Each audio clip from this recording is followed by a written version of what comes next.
Será que o seu filho tem algum desses sintomas? Queda de rendimento escolar, dor de cabeça, ansiedade e ranger dos dentes? Se sim, é importante saber que o bruxismo ele não acontece somente nos adultos, que acontece com ainda mais frequência nas crianças. O bruxismo infantil ele pode ser genético, mas ele pode ser secundário a outros problemas, como problemas respiratórios, problemas gástricos, estresse e o uso excessivo de celular antes de dormir.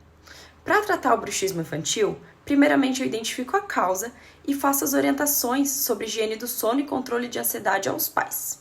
Se o bruxismo continuar acontecendo, nós fazemos a proteção dos dentes com o uso de placas oclusais.